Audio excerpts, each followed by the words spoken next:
기도하겠습니다. 하나님 감사합니다. 오늘 여호수아서 14장에서 6절 15절 갈렙의 고백 속에 우리 인생이 있을 줄 가옵소서. 말씀 듣는 모든 심령에 성령 충만함을 더해 주시옵시고 말씀 전하는 부족한 입술에 오직 성취될 하나님의 말씀만, 현장을 정복할 말씀만 아버지 선포되어질 수 있도록, 대원되어질 수 있도록 주의 종을 붙잡아 주시옵소서. 성령으로 충만케 하옵소서. 오직 예수만 주가 되게 하옵소서.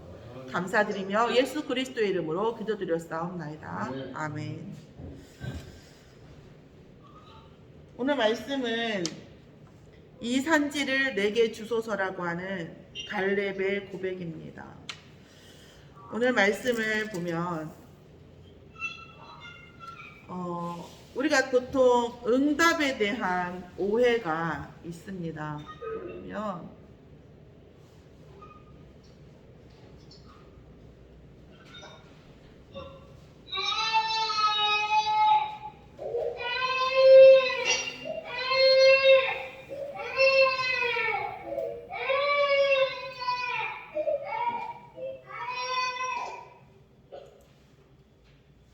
자, 응답에 대한 오해, 제가 했어요. 네. 응답에도 오해가 있죠. 저도 오해가 있는 것 같습니다. 한 2, 3일을 너무 이렇게, 지금만 생각해보면, 오미크론이 왔다가 목감기로 남은 건지 어쩌는 건지, 제가 어제 키트 2개 가지고, 근데 하도 아파하니까, 유주 엄마가, 어머니, 약하고 던지고 가더라고요. 내가 지금 키트를 하고 이제 음성이 됐다고 확인돼가지고 왔는데, 우리가 응답에 대한 오해가 많은 것 같아요. 저도 있던 것 같아요. 그러니까 제가 항상 저 자신에게 실망한다랄까? 그럴 때가 언제냐면, 이제 그런 거죠. 저는 예를 들어서 어떤 부분에 대해서 나를 먼저 내려놓는다 라는 어떤 원칙이 있다고 하면 하나님, 내가 항상 저를 먼저 내려놓게 해주시라고 기도하는데, 어느 순간에 길모퉁이에, 어떤 삶의 길모퉁이에서 딱 보면 나를 내려놓지 않은 구석이 더 있는 거예요. 나 이제까지 내려놓는다고 계속 기도했는데, 또 어떤 부분에서 그런 면에서 남을 믿었다고요. 나를 믿었다고 하긴 좀 뭐하지만 나는 이렇게 가는 거 있어 라고 생각했는데 그게 아닐 때 너무 해주였고, 또 하나는 어제 우리 전주 사역자에서도 말씀드렸는데, 어떤 면에서는 어떤 제가 생각했던 어떤 교회라든가 목회자라든가 이런 부분들이 우리가 다 있잖아요. 우리가 선생님이다 하면 어떤 이미지가 있고, 목사님이다 하면 어떤 이미지가 있고, 장로님이다 하는 이미지가 있잖아요. 그런데 저는 어떤 다른 사람이 어떤 이미지를 따라가는 편은 아닌 것 같은데, 저도 많이 내려놨다고 생각했는데 제가 가지고 있는 어떤 틀이라는 게 있더라고요. 근데 중요한 건 뭐냐면 그 틀하고 저하고 안 맞아요. 그 틀이 아니 안 맞는다는 말도 적절하지 않은 것 같고, 그 틀에 제가 많이 부족한 것 같더라고요. 그냥 그러고 나니까 뭐랄까요, 정말 기도가 되기도 하는데 뭐랄까요, 두려움도 있고 불안함이 있는데, 이게 외부적인 게 아니라 내가 과연 내가 지금 이 부분을 하나님 원하시는 현장을 정복할 수 있는 영적 힘으로 갈 수 있을까? 이런 부분들이 오더라고요. 근데 이제 제가 메시지 정리하면서 또 물론 이제 오미크론이 아니라는 것을, 오미크론인 줄 알고 제가 사실은 그럴까 싶어갖고 다 이제 밖에 나가지 않고 해열제랑 이런 거 먹고 있었는데, 아니라고 나오니까 그러면 목감기인가 하고서 목감기약으로 돌려서 먹었더니 또 바로 이래 맞아떨어진 거죠. 이제 또 돌아서더라고요. 그러면서 또 이제 제가 이 말씀을 놓고 이렇게 됩니다. 이 산지를 내게 주소서라는 이 찬양에는 저는 나름대로 어떤 랩넌트에 대한 기억이 있습니다. 연세대 신문방송학과를 갔는데 그 뒤로는 제가 아직은 소식을 듣고 있지 못해요. 근데 그 친구가 이제 우리 아는 적인데 전주 사역자는 아실 텐데 이 그 노승환이라고 그러니까 초등학교 때부터 그 중학교 때까지 공부를 못했어요. 생긴 것도 정말 그 촌스러워 아주 시골스러워요. 그 시골스러운 그런 친구예요. 영농 영재다 그러면 이렇게 믿어질 만한 그런 친구인데 한 중학교 때 자기 말로 한 평균이 한 60점대였대요. 중학교 1학년 때. 그런데 이제 언젠가 말씀드렸는지 모르겠는데 저 그 엄마가 어머니 집사님이 지금 권사님 되셨을 것 같은데 청와대에 불상이 있는데 장로가 대통령이 돼도 그걸 못 바꿨다더라. 우리 랩런트가 가서 그 불상을 치워야 되지 않겠냐. 그러면서 마음이 너무 울컥했다라는 그 포럼을 하는데 그 랩런트가 그 엄마와 굉장히 각별한 관계였나 봐요. 엄마의 포럼에 마음이 와닿은 거예요. 엄마 내가 대통령이 돼서 내가 그 불상을 치워줄게 그랬다는 거예요. 그래서 60점 되는 평균 60점 우리 이수영 집사님 알죠? 중1 평균 60점이면 그럴 될 수도 있겠지. 그러나 우리가 이렇게 그거 가능성이 있어 이렇게 하기엔 조금 어려운. 그 뒤로 이제 하나님 지혜를 주시고 이 친구가 굉장히 이렇게 결단을 하면서 하는데 이 찬양을 굉장히 이 산지를 내게 주소서라는 찬양을 자기가 부르고 싶다고 얘기하면서 고백한 내용이에요. 그러면서 이 친구가 공부를 시작하는데 그 당시에는 저도 사역을 하면서 예수가 그리스도이고 모든 문제 해결자인데 우리가 이렇게 그렇게 공부할 필요가 있을까? 막 이런 생각이 들었었거든요. 사실 저도 해야 된다는 생각을 하는데 두 가지의 생각이 같이 양립했다고요. 예수가 그리스도고 모든 문제 해결자시고 하나님이 모든 문제를 그리스도 안에서 다 해결하셨어요. 그러면 우리는 그리스도 안에서 누리면 되지 굳이 우리가 막 열심히 막 뭔가 해야 되고 막 애들이 막 죽어라 공부를 해야 될까? 이런 생각이 사실 있었다고요. 제 마음에. 근데 걔는 예수가 그리스도고 언약 붙잡은 이후에 그 뒤로 공부를 시작했는데 그 당시에 고등학교에서 서로 장학금 받고 물론 이제 그 중2 넘어서면서 거의 전교 1등 했고요. 중3 때는 전주에서 유명해가지고 고등학교에서 장학금 조건 제시해갖고 저희 이제 막내는 그렇게 갔는데 걔도 그렇게 갔어요. 학교에서 콜이 들어오는 거예요. 그렇게 해가지고 지금 고등학교도 다 전장학생으로 가고 그 다음에 연세대 신방과를 갔다고 해서 왜 신방과야? 너 사시 그 법으로 간다고 하지 않았어? 했더니 사시도 없어진다고 하고 자기는 그 신방과 쪽으로 그렇게 해서 신문방송에서 문화 쪽으로 가겠다 이렇게 얘기를 한 것 같아요. 이렇게 얘기를 하고 나니까 행정 쪽이었나 그런 생각도 들었는데 어쨌든 간에 행시를 봐서 들어가겠다고 했는데 신방과를 갔더라고요. 그래서 참 그 미모하고는 좀 안 맞는데 영농계좌 같이 생겼다니까요. 아주 그런데 믿음은 굉장히 가죠.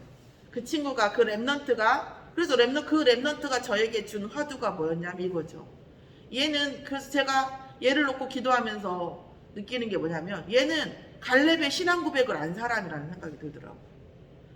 그래서 뭐냐면 내가 이 산지를 내게 주소서 보통 그 나이 때 중1, 중2, 중3 이런 나이 때는 하나님 내게 주세요 하고 뭐예요? 기다리거든요. 아무것도 안 하고. 근데 이 친구는 뭐 했어요? 하나님 내게 주세요 하고서는 뭐예요? 학업이라는 전쟁을 수행한 거예요. 이 전쟁은 누가 하실 것이다? 하나님이 담당하실 거라고 생각하고. 이 어린 랩런트가 정말 언약 붙잡는 게 저는 사실 그 랩런트 존경합니다. 그때도 존경했고 지금도 존경해요. 지금 어떻게 살고 있는지 모르겠지만 지금도 가끔 생각나면 기도합니다. 우리의 응답에 대한 오해가 많이 있더라는 거죠.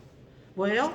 지극히 금식하면서 산에 가면서 제가 우리 개혁교단하고 같이 이제 수업을 받았잖아요. 졸업할 때 개혁교단하고 같이 결합되는 해에 저희가 졸업반이었어요.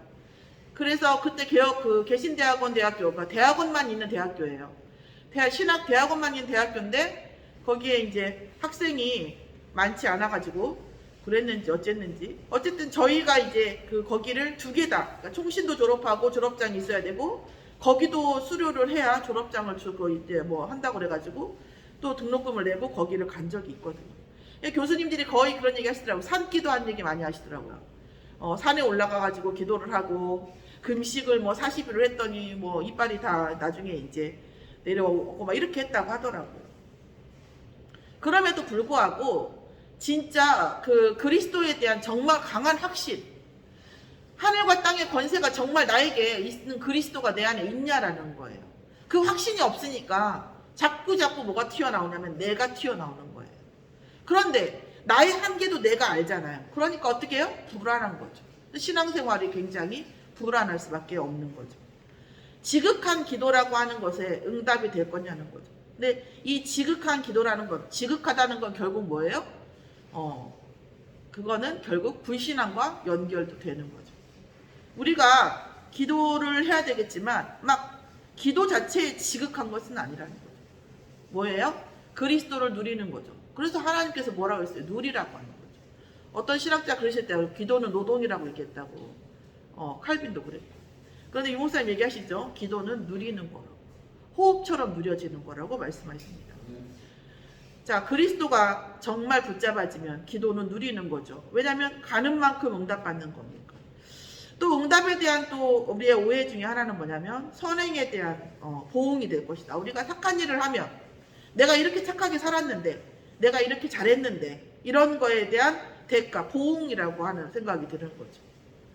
그 다음에 뭐가 있냐면 헌신에 대한 대가라고 또 생각하는, 오해하는 부분이 많이 있습니다. 내가 교회에, 사람에게 헌신하면 그 대가로 응답이 올 거라는 거죠. 지금 뭐랄까, 이런 부분들이 이 두 가지가 있는 것 같아요. 선행과 헌신에 대한 부분은. 이 선행이 힘이 있는 사람이, 영적 힘이 있는 사람이, 육신적으로도 마찬가지예요. 영적으로나 육신적으로나 마찬가지예요. 힘이 있는 사람이 선행을 하면 그래도 물리지는 않아요. 쉽게 얘기하면 뭐 이렇게 뒤통수는 안 맞죠. 힘이 있는 사람이 헌신을 하면 적어도 그것 때문에 발목이 잡히진 않아요. 그런데 육신적으로나 영적으로나 힘이 없는 사람이 선행이나 헌신에 하면 그것 때문에 오히려 더 힘들어지는 경우를 저희가 많이 봅니다. 선행이라는 것, 헌신이라는 것에 대한 대가는 반드시 오죠. 보통 우리가 대가 그거에 대한 우리가 답례를 못할지라도 그 마음은 더 있잖아요. 우리가 어떻게 보면 대가를 답례를 못했을 때 더 마음에 담아지잖아요. 아, 내가 이렇게 헌신을 받았는데, 내가 이렇게 선행을 받았는데 내가 답례를 못했어. 이런 마음들이 있죠, 사실은. 그런 마음들이 있어요. 그러나 그것 때문에 어떤 응답이 오고 그것 때문에 어떤 헌신이 되고 하는 것은 이미 그것은 선행이 아니고 이미 그것은 헌신이 아닌 거죠. 그래서 사실은 이 말도 제가 2번하고 3번에 쓴 말이 아이러니한 모순된 말입니다. 사실은. 보응을 바란다고 하면 선행이 아니고 대가를 바란다고 하면 헌신은 아니죠. 그러나 그 선행, 그리스도 안에서, 그리스도 밖에서, 혹은 솔직히 말씀드리면 그리스도 밖에서에도 보응을 바라지 않는 선행, 대가를 바라지 않는 헌신은 반드시 응답이 있다고 봅니다. 그런데 복음 안에서의 선행과 헌신은 더욱더 큰 천대까지 내가 물 한 잔의 대접도, 물 한 잔을 대접하는 것도 내가 결코 잊지 아니하리라고 그랬거든요. 그래서 복음 가진 사람들의 보통 우리 다락방 내에 특히 영적 문제가 강하다 보니까 또 그리스도 안의 권세가 너무 세다 보니까 선행과 헌신의 가치가 되게 무색해지기는 해요. 그러나 선행과 헌신 안에 있는 어마어마한 에너지는 우리가 자기계발서 같은 걸 봐도 많이 있어요. 돈을 많이 번 사람이 죽을 때가 된 록펠러 같은 사람도 마찬가지죠. 시한부가 됐는데 뭐예요? 그 옆에 12살짜리 소녀가 수술비가 없어서 죽게 생긴 거예요. 수술비를 주고 나니까 자기가 어떻게 해요? 약을 안 먹어도 힘이 생기는 거예요. 그러니까 우리가 보응 없는 헌신과 보응 없는 선행과 대가 없는 헌신에는 사실은 어마어마한 에너지가 있는 거죠. 그러나 다시 얘기하면 그게 응답의 방법은 아닙니다. 그러니까 제가 왜 자꾸 말을 복잡하게 하냐면 응답에 대한 방법은 아니에요. 선행과 헌신이. 그러나 선행과 헌신은 그 자체로 가치가 있다는 말씀이에요. 그 자체가 평가절하되면 안 되잖아. 그죠? 선행과 헌신에는 가치가 있는데 그게 응답의 바로 방법은 아니다. 이런 말씀을 드리고 싶은 거예요. 왜냐하면 우리가 그렇게 얘기를 자꾸 메시지가 나가니까 선행과 헌신에 대한 이 중요한 응답과 그 안에 들어있는 놀라운 어떤 그런 것들이 너무 평가절하되는 것 같아서 말씀드립니다. 자, 우리가 그런 응답에 대한, 그럼 응답이라는 것이 뭐냐는 거죠. 이 산지를 내게 주소서는 식당이나 뭐 이런 기업이나 이런 데 가면 액자로 많이 돼 있어요. 그래서 제가 복음 몰랐을 때는 뭐 하나님 말씀인가 보다 성경 말씀을 이렇게 했는데 복음 알고는 정말 그런 마음이 들어요. 제가 두 가지가 있거든요. 불신자에서 나오는 그 말 중에 저 오해되는 것 중에 하나가 뭐냐면 그 공자가 말씀했거든요. 공자가 뭐 70이 넘어서 어떤 그 노인이 하는 것은 아무리 마음대로 해도 법에 위촉되지 않는다. 순리에 거스르지 않는다. 그 이런 말들이 사실 우리나라에 어떤 어른들은 마음대로 해도 되고 애들은 그걸 따라줘야 된다. 어린 사람들 이렇게 됐거든요. 근데 사실은 그런 뜻이 아니거든요. 평생을 순리대로 이치대로 살다 보니까 나이가 그 정도 되면 나이가 들수록 편안하게 살아도 법에 어긋날범이 없다는 그런 뜻이거든요. 그런데 사실은 그게 이제 왜곡되는 것처럼 이런 것들이죠. 그런데 말씀에서도 또 많이 왜곡된 게 이 산지를 내게 주소서 하나 하고 그 다음에 이제 오는 여러 가지 이게 있죠. 자, 그래서 우리가 이 산지를 내게 주소서라는 말씀하고 말씀 속에 있는 갈렙의 과거를 한번 볼 필요가 있습니다. 자, 갈렙의 과거는 뭐예요? 10명의 정탐꾼이 12명의 정탐꾼 중에 2명이었었어요. 갈렙은. 자, 10가지 기적을 체험하고 나왔어요. 애굽 땅에서 10가지 기적을 체험했어요. 유월절을 아는 사람이에요. 그리고 뭐예요? 무교절을 알았던, 그렇죠. 맥추절을 알았던 사람이고 그 다음에 수장절을 아는 사람이 이 광야를 가는 동안에 하나님께서 계속 절기를 주셨거든요. 이 절기를 체험했죠.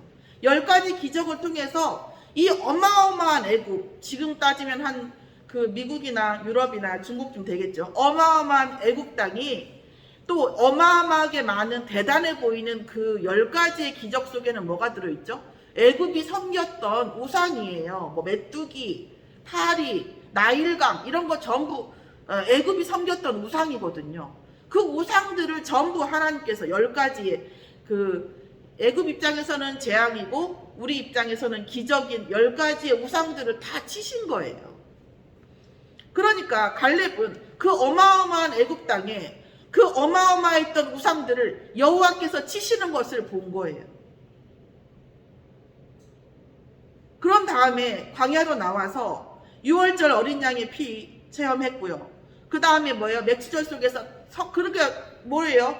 우리가 애굽 땅에서 나갔을 때 이랬었잖아요. 애굽 사람들이 뒤에서 한 말이 있단 말이에요. 뭐라고 했어요? 쟤네들 나가봤자 죽어. 제가 지난번 말씀드렸죠. 우리 같은 사람은 광야에서 낮에 30분을 못 버틴대요. 몸이 타돌아가는 것 같은 그런 뜨거운 그런 거래요. 그러니까 이스라엘 사람들은 정말 그래도 인내력이 꽤 있는 거라고 얘기하더라고요. 불신앙하지만. 그러면 무슨 얘기냐면 나가면 분명히 죽을 것이라고. 누구나 다 죽을 거라고.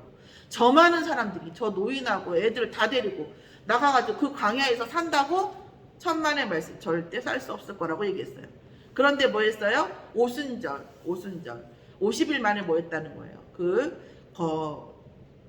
보리를 추수했다는 거죠. 그걸 뭐라고 합니까? 그럼 결국은 뭐예요? 결국은 살 수 있는 생명을 뜻하는 거죠.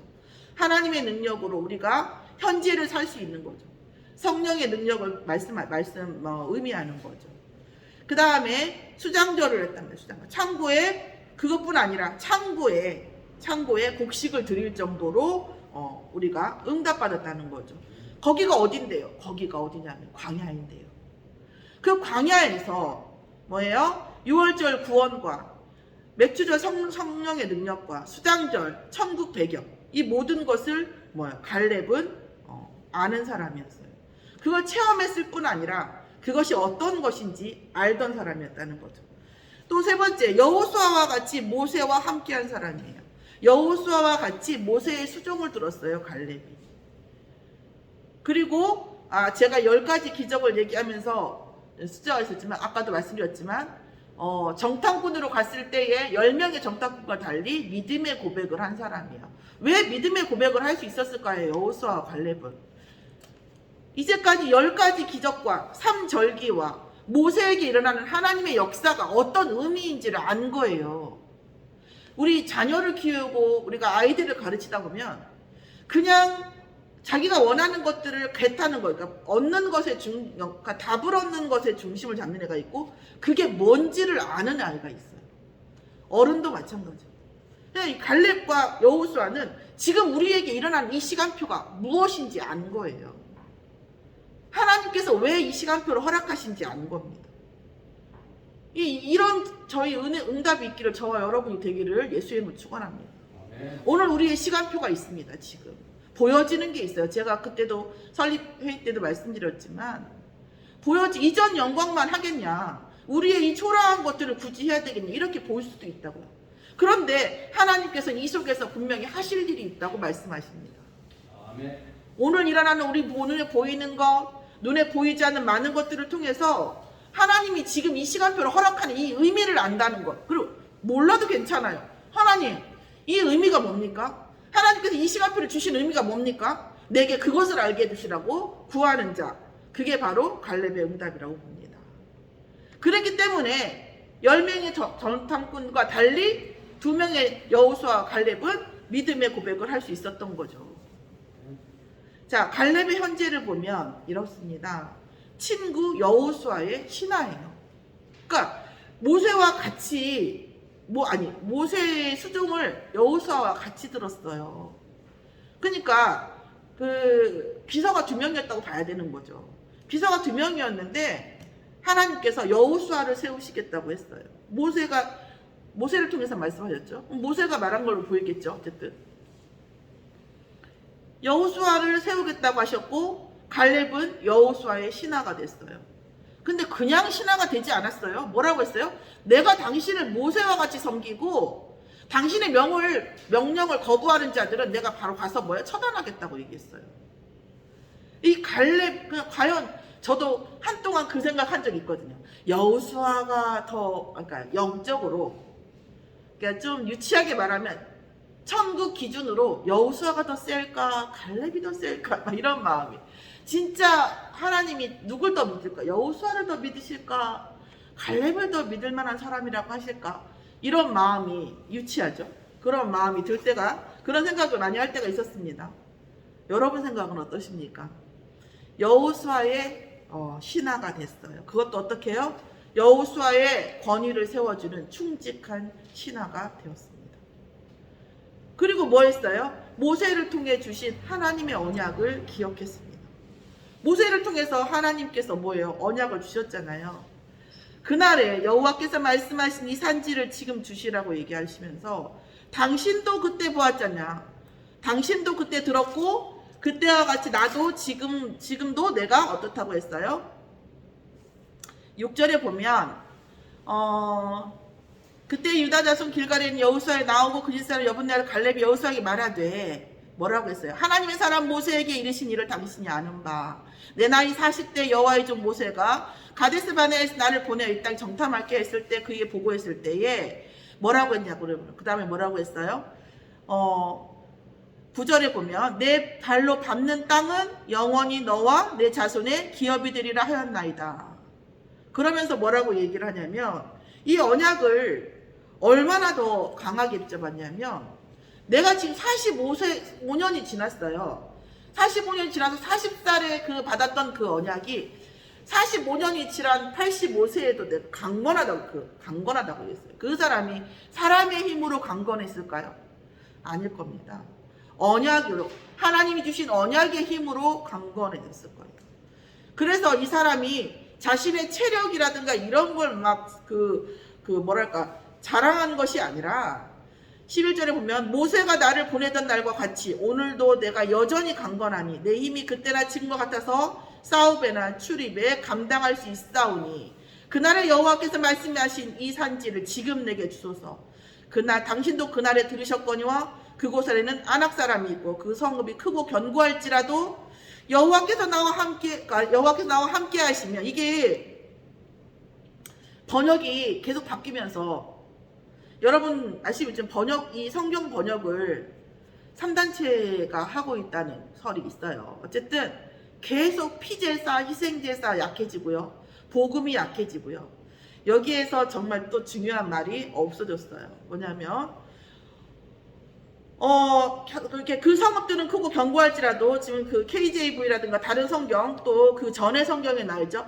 혹시 여호와께서 나와 함께 하시면 필경 내가 여호와께서 말씀하신 대로 그들을 쫓아내리이다 하니라고 되어 있습니다. 그 전 성경에는. 혹시라는 것은 불신앙의 뜻이 아니죠. 겸손의 뜻이죠. 제가 가는 길에 혹시 해주신다고 하면 거죠. 그런데 여호와께서 함께 하시면 반드시 필경 내가 여호와께서 말씀하신 대로 그들을 쫓아내리이다 하니. 이 말이 무슨 말이에요? 내가 힘세고 잘하니까 내가 그거 차지할 수 있어요. 이런 뜻이 아니라는 말씀이죠. 여호와께서 그때 내게 언약을 주셨고 지금 나와 함께 하신다면 나는 거기서 할 수 있다라는 말씀을 드리는 거예요. 이 사람이 인간적으로 한 것이 아니라는 게 알 수 있는 게 뭐냐면 마지막 최종적인 싸움은 누가 해요? 자기 딸을 걸죠. 자기 딸을 걸어서 자기 동생의 아들인 악사가 마지막 전투를 수행을 해가지고 딸하고 결혼을 하죠. 자 그러면서 악사가 딸이군요. 죄송합니다. 문니엘이 아들이에요. 문니엘이 이상하다 싶었어.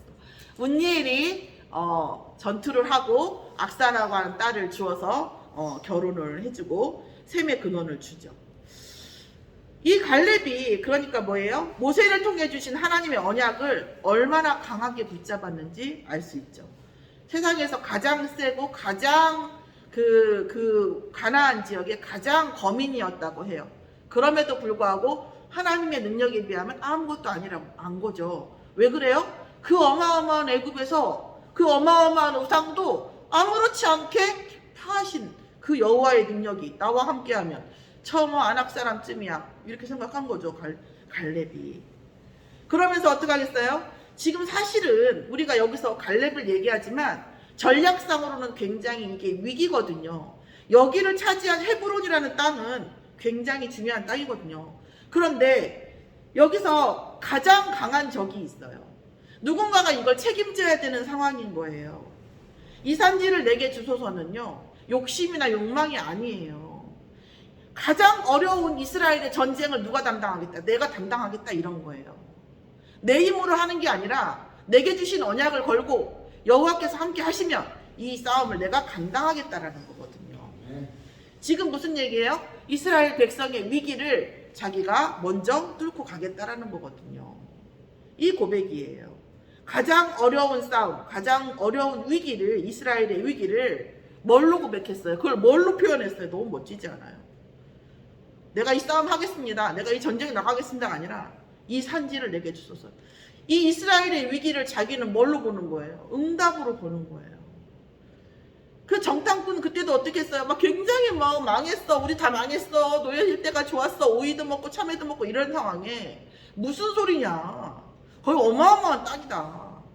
하나님께서 우리와 함께 하시면 10가지 기적을 일으킨 여호와께서 함께 하시면 우리 다 할 것이다 라고 봤거든요. 갈렙은. 그랬던 것처럼 지금 이스라엘의 가장 큰 위기가 될 이 안악산지의 싸움을 뭐예요? 이 사람은 응답으로 본 거예요. 우리에게 일어나는 모든 문제와 모든 상황이 사실은 뭐와 연결되어 있다? 응답으로 연결되어 있다는 거죠. 그런데 우리가 갈렙과 같은 영안이 어두워서 못 보는 경우가 많다는 거죠. 못 보는 거. 자, 세 번째 갈렙의 미래입니다. 그래서 갈렙은 자, 어땠을까요? 여호수아의 그 축복하는 마음이 어땠을까요? 저는 여호수아의 심정이, 이 축복하는 심정이 이해가 돼요. 자신과 본인과 같이 모세의 수종이었는데 자기가 모세의 대를 잇고 자기 신하가 되어서 가장 믿음직한 신하가 되었어요. 그리고 이스라엘의 가장 큰 위기 앞에서 이제 뭐예요? 그 싸움을 담당하겠다고 얘기합니다. 이때 여호수아가 이 갈렙에게 주는 이 축복은 굉장히 뭐예요? 제가 이렇게밖에 표현을 못해서 참 안타까운데 절절했을 겁니다. 이 여호수아의 축복을 받게 되고 두 번째로는 헤브론을 기업으로 받게 됩니다. 헤브론은 제가 대충으로 알고 있는데 정확한 이제 위에 정리를 하는데 헤브론에 대해서 제가 다시 정리를 다시 했어요. 헤브론이라는 게 어디냐면 그 아브라함이 갈대아 우르에서 12장 창세기 12장 1절 3절 너는 본토 친척 아비를 떠나서 너의 내가 지시한 땅으로 가라 그랬잖아요. 갈대아 우르가 어마어마한 우상의 땅이었습니다. 어마어마한 우상의 땅에서 너 나오라는 거예요. 그러니까 그 가출을 하라는 게 아니라 내 가문과 내 과거와 내 경험과 이 속에 있는 것을 빠져나오라는 거예요. 뭐가요? 내 정체성이, 내 가치관이. 그런데 그걸 이제 우리는 그렇지만 이분들은 실제로 모형이니까 실제로 나오는 거죠. 그럼 나와서 가장 먼저 뭐예요? 헤브론 마물의 상수리 수풀에서 아브라함이 하나님께 단을 쌓아요. 그게 헤브론이에요. 아브라함이 갈대아우르에 나와서 수풀 마물의 헤브론에서 하나님께 단을 쌓아. 창세기 13장 6절입니다. 또 그 다음에 뭐예요? 아브라함이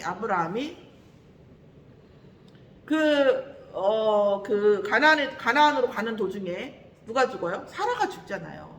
사라가 죽는데 거기서도 막 그 실갱이를 합니다. 거기 그 민족이 거기 있는 족속이 이 땅을 너네들한테 내가 줄게. 그 굴을 막벨라 굴을 주겠다. 매장지를 주겠다. 아브라함은 아니다 사겠다. 주겠다는데 왜 그러냐? 아니다 사겠다. 해가지고 끝끝내 삽니다.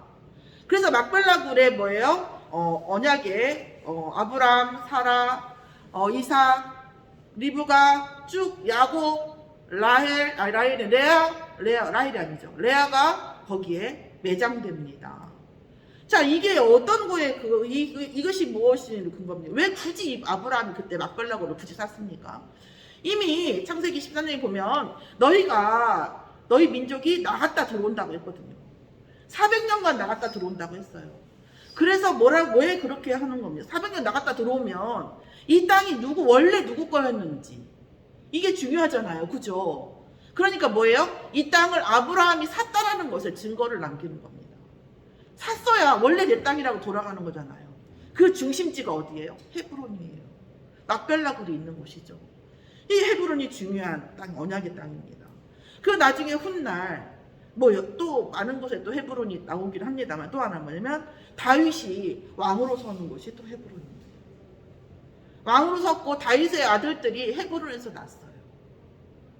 다윗은 당연히 그리스도의 조상이시죠. 그리스도의 조상의 훈들 자손이 헤브론에 났다는 것은 뭐예요? 또 헤브론 역시 뭔 뜻이 있어요. 제가 알기로는 하여튼 그렇습니다.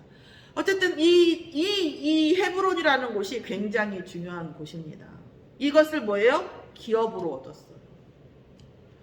그 갈렙에 그래서 14장에 보면 14장 14절 15절을 보면 헤브론이 그니살 여분네 아들 갈렙의 기업이 되어 오늘까지 이르렀으니 이는 그가 이스라엘의 하나님 여호와를 온전히 좇았습니다. 헤브론의 옛 이름은 기랏 아르바라. 아르바는 아낙 사람 가운데서 가장 큰 사람이었더라. 그리고 그 땅에 전쟁이 그쳤더라. 그래서 그 다음 갈렙 어떻게 했냐? 갈렙으로 인해서 아르바라고 하는 가장 큰 적, 가나안의 가장 큰 적을 제거함으로 그 땅에 전쟁이 그쳤습니다. 자, 그러니까 결국은 이 갈렙의 이 현재의 선택으로 인해서 이런 미래가 미리 정복되어진 거죠. 우리가 응답이라는 게 뭔지 생각해 봅니다. 그러니까 저도 며칠 동안 아프면서 하나님과 많이 고백했던 것이 소통했던 게 응답이라는 것이고 그리고 제가 정말 감당해야 되는 거죠. 우리가 저는 사실 이제 이런 편견이랄까 제 어떤 것이 있습니다. 우리가 해야 될 어떤 일들보다 저 같은 경우 그런 것 같아요. 두 가지 의미가 있더라고요. 해야 될 일보다 내가 영적 힘이 약하면 이게 잘 치고 들어옵니다, 몸으로. 그리고 두 번째로 뭐냐면 하나님께서 내가 쓸데없는 대로 뭔가 튀지 않게 내 힘을 빼는데 또 사용을 하세요, 이걸. 왜냐면 제가 튀려고 하는 방향이 있었거든요, 사실. 튀려고 하는 방향이 있었어요. 그 14장에 제가 보면서 14장 6절에서 이 15절 말씀을 잡으면서 14장 1절에서 6절을 쭉 읽잖아요. 이 전부터. 1절에 보면 이게 뭐 1절에서 6절이 뭐냐면 그 레위 자손들에 대한 얘기가 나와요. 그러면서 기업을 주지 않는다. 기업을 주지 않고 그거 뭐 집과 가축과 뭐 최소한의 그런 먹거리 이 정도만 공간을 주는 거죠. 공간만 준다 이런 말씀을 보면서 이제 여러 가지 이제 생각이 나는 거예요. 그러니까 하나님께서 그러니까 제가 이번에 그 힘을 드리려고 하는 이런 것과 많이 관련이 있더라고요. 그래서 하나님께서 1절에서 6절까지 말씀을 저에게 주시면서 하나님께서 하시는 일 속에 내가 있기를 또 강력하게 원하시더라고요. 그거에 대한 수긍을 하고 그러고 나니까 이제 다른 그 아픈 거에 대한 모든 이런 부분들이 풀어져 버리더라고요. 금방 언제 그러냐는 듯이. 응답의 원리를 봅니다. 여러분은 어떤 게 응답인지 모르겠어요. 그런데 우리가 응답도 여러 가지 사이즈가 있죠, 사실. 작은 응답도 있고 큰 응답도 있습니다. 근데 이 응답 속에서 어떤 작은 응답이든 큰 응답이든 간에 어떤 것이든 마찬가지긴 합니다. 그런데 이 응답을 하나님께 과연 응답받는다. 우리가 예를 들어서 이런 거죠. 우리 지민이나 승민이가 불량식품을 먹겠대. 그러면 이제 먹으면 안 되잖아요. 그러나 계속 먹겠대요. 그래, 그러면 조금만 먹어봐. 안 먹으면 안 될 것 같으니까. 그것도 그 아이에게 내가 이렇게 졸랐더니 엄마가 사줬구나. 많은 양은 아니지만 이런 응답도 응답이에요. 그런데 지민이가 정말 언약을 잡고 정말 힘들게 공부를 해요. 지민이 신발이 다 터졌네? 말하지 않아도 지민이가 뭐가 공부하는데 뭐가 필요할까? 이것도 응답이에요. 그러면 우리가 어떤 응답을 받냐고요. 결국은 하나님께서 기뻐서 정말 능동적으로 우리를 응답하시는 것에 대한 응답의 원리를 말씀드리는 거예요. 그건 뭐예요? 하나님과의 이면 계약이 있는 삶이라는 거예요. 오늘 한번 예배 드렸다고 해서 응답이 오고 응답이 안 오고 이런 것은 없어요. 없다고 생각해도 돼요, 사실. 그런데 우리가 예배 한번 드리고 기도 한번 할 때마다 하나님이 내게 말씀하시는 그런 어떤 희미할 수도 있고 미미할 세미한 음성들이 내게 쌓여요. 그러면서 내가 어떤 상태가 되냐면 응답받을 수 있는 상태가 돼요. 그리고 내게 응답을 볼 수 있는 눈이 열려요. 사실은 100% 돈을 못 번다? 아니요. 돈을 못 본다가 맞습니다. 응답을 못 받는다? 아니요. 응답을 못 본다가 맞아요. 인간관계를 사랑을 못 받는다? 아니요. 사랑받는 법을 못 보는 거예요. 문제가 안 풀린다? 아니요. 답을 못 보는 거예요. 항상 존재합니다. 거기에. 존재해요. 여러분 그 증명을 해볼게요. 제가 감정적인지 모르겠지만 여러분 드라마를 보세요. 드라마가 막 꼬여요. 여러분 3인칭 전지적 관찰 입시잖아요. 그죠? 모든 걸 다 알잖아요. 그죠?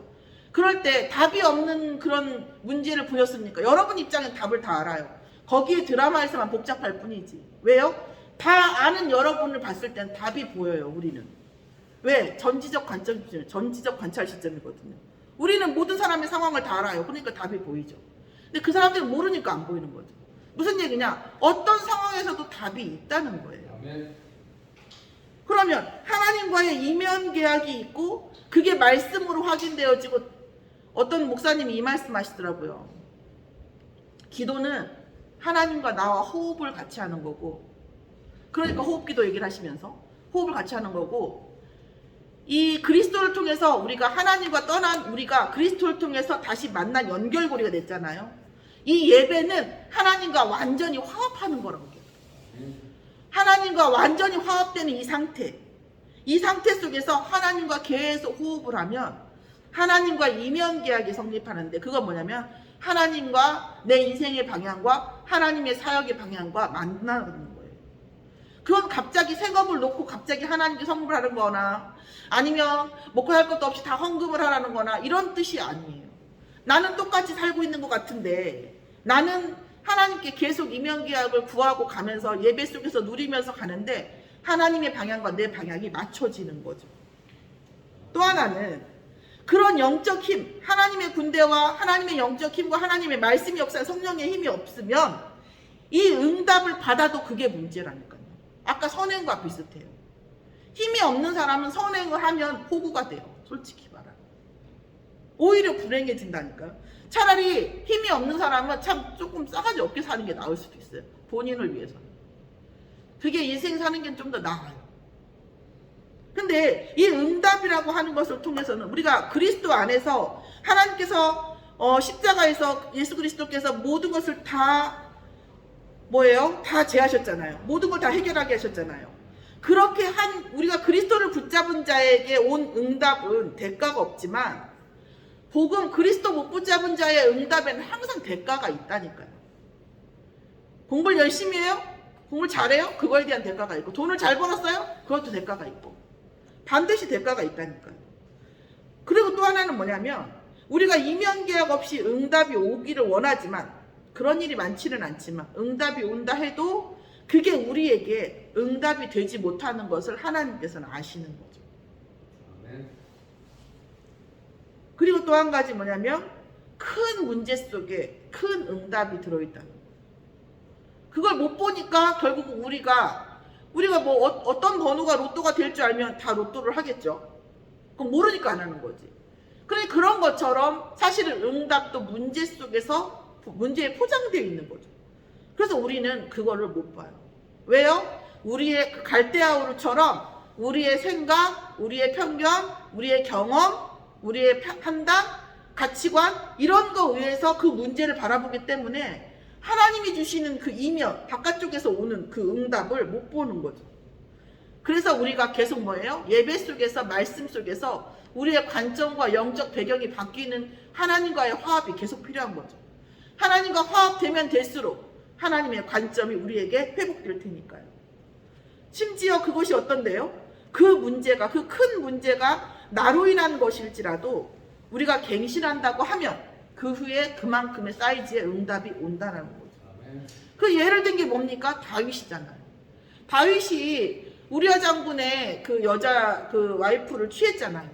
어마어마한 거잖아요. 그래서 결국은 뭐예요? 재앙이 왔잖아요. 재앙이 왔는데 다윗은 어떻게 했어요? 나단 선지자가 와가지고 한마디 딱 했잖아요. 와가지고 재앙 오기 전에. 재앙이 아무도 몰랐어요. 아무도 몰랐어요. 왜냐면 뭐 변방에 가서 남편이 죽었으니까 그 뒤에 재혼한 걸로 알고 있죠, 사람들이. 그런데 나단 선지자 와가지고 나단 선지자만 죽이면 아무도 모를 수도 있어요. 인간적으로는 절대 그럴 순 없지만. 그런데 한마디 딱 했잖아요. 99마리 양이 있는 사람이 한 마리의 양을 취했다. 그 사람 어떡하냐 했더니 막 다윗이 막 화를 냈잖아요. 그런 놈이 어떤 놈이면 당장 데릴 거라고 내가 혼내줄 거라고 했더니 그게 왕이시라고 얘기하잖아요. 거기서 바로 무릎 꿇잖아요, 다윗이. 그 우리아 장군의 와이프한테서 우리아 장군의 그 아내를 취해서 나온 아들이 누구예요? 솔로몬이에요. 다른 아들들도 많았는데 솔로몬에게 왕위가 계승되어졌고 솔로몬에게 어마어마한 응답을 통해 성전을 짓게 됐어요. 그게 뭐예요? 그 문제가 다윗으로 인한 것이었는데도 불구하고 다윗이 무릎 꿇고 하나님께 완전히 합하니까 그 다음에 어떻게 더 큰 응답이 온 거죠. 좀 더 제가 이렇게 묵상하면서 느낀 건 뭐냐면 결국은 응답의 그릇은 내가 얼만큼의 뭐 욕심을 갖다거나 내가 어떻게 하겠다 어떤 의지를 갖는 그런 것은 아닌 것 같아요. 응답의 그릇이라고 하는 것은 복음을 누리는 기도예요. 어느 정도냐? 진짜 예수가 그리스도구나. 내게 주어진 모든 문제가 예수가 그리스도구나. 예수가 그리스도인 게 모든 것이구나. 이것이 우리 응답의 그릇인 것 같아요. 왜냐하면 예수님께서 세상과 땅의 모든 권세를 가지셨고 십자가에서 다 이루었다고 하셨기 때문에 우리에게 일어난 모든 문제에 대한 답이 그리스도가 된다는 거죠. 왜? 문제는 다 사단이 원하는 거예요. 사단이 만든 거니까요. 그 사단을 꺾으신 유일한 천하인간의 오직 구원받을 만한 오직 유일한 이름이 예수 그리스도거든요. 그럼 그 예수 그리스도의 권세를 우리가 날마다 누리면서 그걸 쌓아가면 우리에게도 어느 순간 어떻게 돼요? 갈렙의 신앙이 있는 거죠. 그래서 모든 경계가 사라지고 모든 경계예요. 내 가치관의 경계. 된다 안 된다 아니다 기다 판별하고 분별하고 막 판단하고 이런 모든 경계, 맞다 틀리다 이런 경계가 사라지고 뭐만 남아요? 오직 예수만 남도록. 자, 그러면 여기서 우리가 마지막으로 한번 말씀드리고 있어요.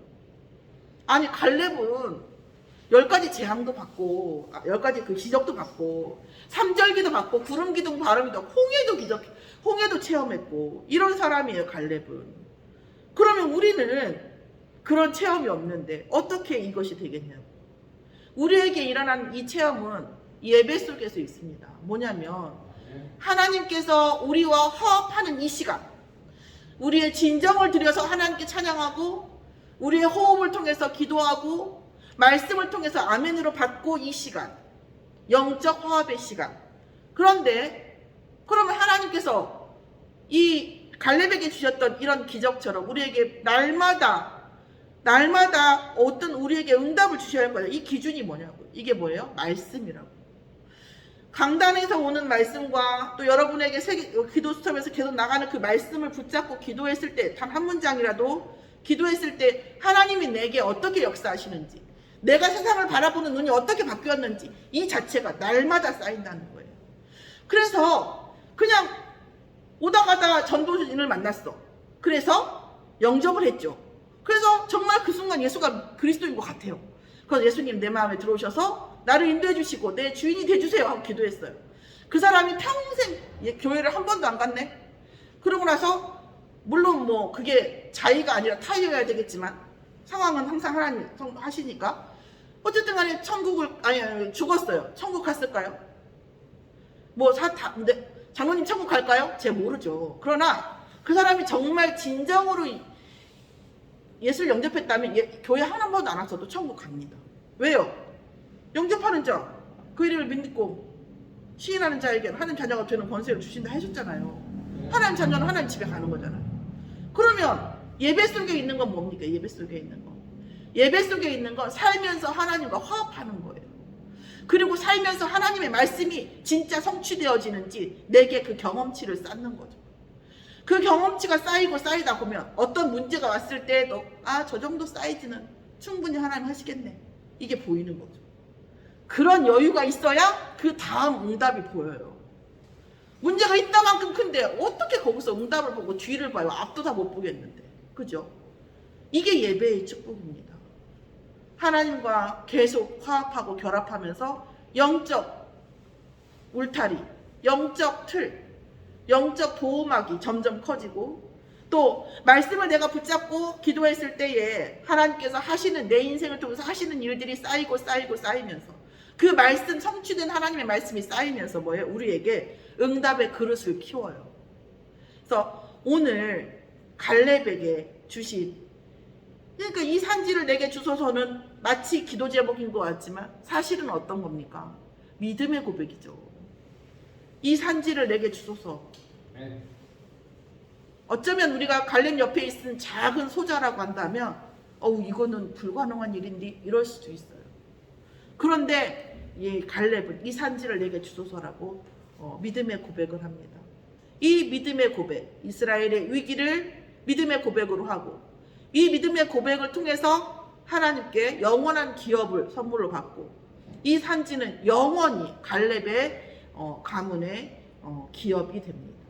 오늘 우리 교회와 우리 각 개인 성도님들에게 하나님께서 이 산지를 내게 주소서라는 이 응답 속에 있는 시간표가 되어지기를 예수의 이름으로 축원합니다. 우리 교회가 237을 살리고 5천 종족을 살릴 터인데 먼저 영적으로 육적으로 정말 하나님께서 한 기업으로 주시는 진짜 이거 진짜 하나님 주셨다는 그 기업을 받을 수 있는 성도와 교회가 되어지고 목회자가 되어지기를 예수의 이름으로 축원합니다. 기도하겠습니다. 하나님 감사합니다. 우리 갈렙의 과거와 현재와 미래를 통해서 하나님께서 갈렙에게 허락하신 믿음의 고백, 이 산지를 내게 주소서라는 말씀을 같이 나눴습니다. 하나님 우리의 마음과 생각 속에 갈렙의 고백이 저희의 고백이 되어질 수 있도록 역사하여 주시옵소서. 말씀이 성취되어지는 아버지 시간표를 주사 아버지 갈렙의 믿음까지 닿을 수 있도록 저에게 응답을 허락하여 주시옵소서. 우리 후대들에게 아버지 우리가 정말 믿음의 선조가 되어져서 아버지 갈렙의 고백이 또 아버지 대를 잇고 유산으로 내려갈 수 있도록 역사하여 주시옵소서. 날마다 아버지 시마다 아버지 해마다 세대가 지날수록 더욱 커지는 믿음의 고백이 되어질 수 있도록 축복하여 주시옵소서. 감사드리며 예수 그리스도의 이름으로 기도드렸사옵나이다.